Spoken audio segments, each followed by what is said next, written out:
धन दौलत को चाहने वाला फकीर हो जाता है और शनिदेव को चाहने वाला अमीर हो जाता है। दोस्तों, आप पर हनुमान और शनि महाराज की कृपा सदैव बनी रहे। दोस्तों, चैनल पर पहली बार आए हो तो हमारे चैनल को सब्सक्राइब जरूर करें। आज की हमारी कहानी है जब हनुमान से हारे शनि। शनि के नाम से हर व्यक्ति डरने लगता है। शनि की दिशा एक बार शुरू हो जाए तो 7.5 साल बाद ही पीछा छोड़ती है। लेकिन हनुमान भक्तों को शनि से डरने की तनिक भी जरूरत नहीं। शनि ने हनुमान को भी डराना चाहा, लेकिन मुंह की खानी पड़ी। आइए और जानते हैं कैसे। महान पराक्रमी हनुमान अमर हैं। पवन पुत्र हनुमान रघुकुल के कुमारों के कहने से प्रतिदिन अपनी आत्मकथा का कोई भाग सुनाया करते थे। उन्होंने कहा कि मैं एक बार संध्या के समय अपने आराध्य श्री राम का स्मरण करने लगा तो उसी समय ग्रहों में पाप ग्रह मंदगति सूर्यपुत्र शनिदेव पधारे। वह अत्यंत कर्षण वर्ण के विष्णाकार थे। वह अपना सिर प्राय झुकाए रखते हैं। जिस पर अपनी दृष्टि डालते हैं वह अवश्य नष्ट हो जाता है। शनिदेव हनुमान के बाहुबल और पराक्रम को नहीं जानते थे। हनुमान ने उन्हें लंका में 10 गिरोह के बंधन से मुक्त किया था। वह हनुमान जी से बिना क्रूर किंतु वरुण स्वर में बोले, हनुमान जी, त्रेता की बात दूसरी थी, अब कलयुग प्रारंभ हो गया है। भगवान वासुदेव ने जिस क्षण अपनी अवतार लीला का समापन किया उसी क्षण से पृथ्वी पर कली का पर्वतो हो गया। यह कलयुग है। इस युग में आपका शरीर दुर्बल और मेरा बहुत बलिष्ठ हो गया है। अब आप पर मेरी 7.5 की दशा प्रभावी हो गई है। मैं आपके शरीर पर आ रहा हूँ। शनिदेव को इस बात का तनिक भी ज्ञान नहीं था कि रघुनाथ के चरणास्तों पर काल का प्रभाव नहीं होता। करुणा निदान जिनके हृदय में एक क्षण को भी आ जाते हैं, काल की कला वहाँ सर्वथा निष्प्रभावी हो जाती है।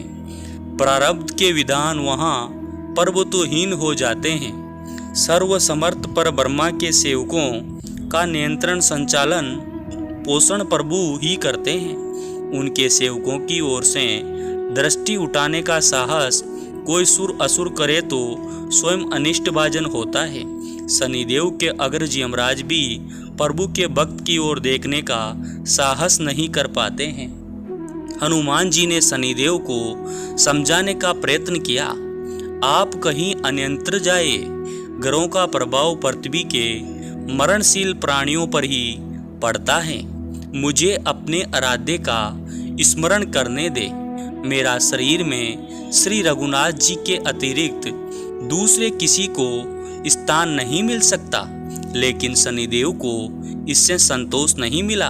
वह बोले, मैं सृष्टिकर्ता के विधान से विवश हूँ। आप पृथ्वी पर रहते हैं, अतः आप मेरे पर्वतों क्षेत्र से बाहर नहीं हैं। पूरे 22.5 वर्ष व्यतीत होने पर 7.5 वर्ष के अंतर से 2.5 वर्ष के लिए मेरा प्रभाव प्राणी पर पड़ता है, किंतु यह गौण प्रभाव है। आप पर मेरी 7.5 आज इसी समय से प्रभावी हो रही हो। मैं आपके शरीर पर आ रहा हूँ, इसे आप टाल नहीं सकते। फिर हनुमान जी कहते हैं, जब आपको आना ही है तो आइए। अच्छा होता कि आप मुझे वरद को छोड़ ही देते। फिर शनिदेव कहते हैं, कलयुग में पृथ्वी पर देवता या उपदेवता किसी को नहीं रहना चाहिए। सबको अपना आवास सूक्ष्म लोकों में रखना चाहिए। जो पृथ्वी पर रहेगा वह कलयुग के प्रभाव में रहेगा और उसे मेरी पीड़ा भोगनी पड़ेगी।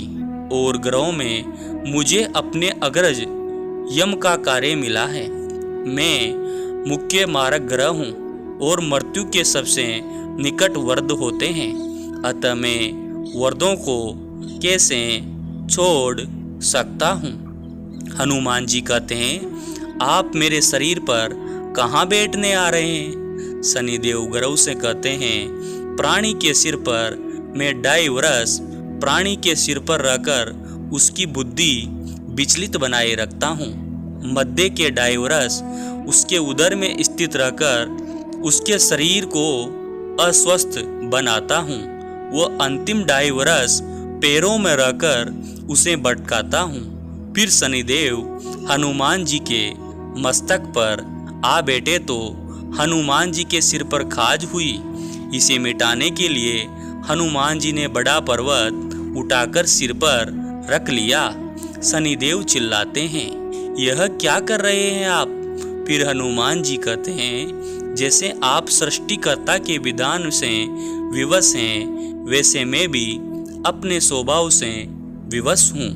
मेरे मस्तक पर खाज मिटाने का यही उपचार पद्धति है और आप अपना कार्य करें और मैं अपना कार्य। ऐसा कहते ही हनुमान जी ने दूसरा पर्वत उठाकर सिर पर रख लिया।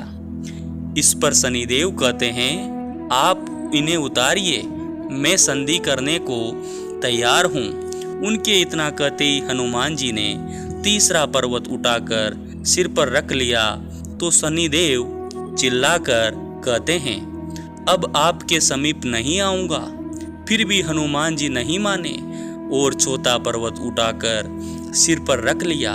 शनिदेव फिर चिल्लाते हैं, पवन कुमार त्राही माम रामदूत अंजनाय नमः। मैं उसको भी पीड़ित नहीं करूँगा जो आपको स्मरण करेगा।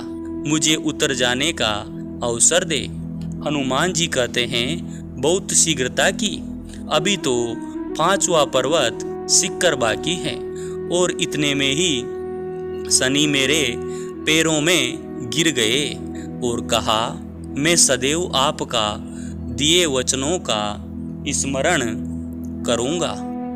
आघात के उपचार के लिए शनिदेव तेल मांगने लगे। हनुमान जी तेल कहाँ देने वाले थे। वही शनिदेव आज भी तेल दान से तुष्ट होते हैं। दोस्तों, यह कहानी आपको अच्छी लगी होगी। अगर अच्छी लगी तो हमारे YouTube चैनल को सब्सक्राइब जरूर करें और ज़्यादा से ज़्यादा लाइक और शेयर करें। थैंक यू दोस्तों।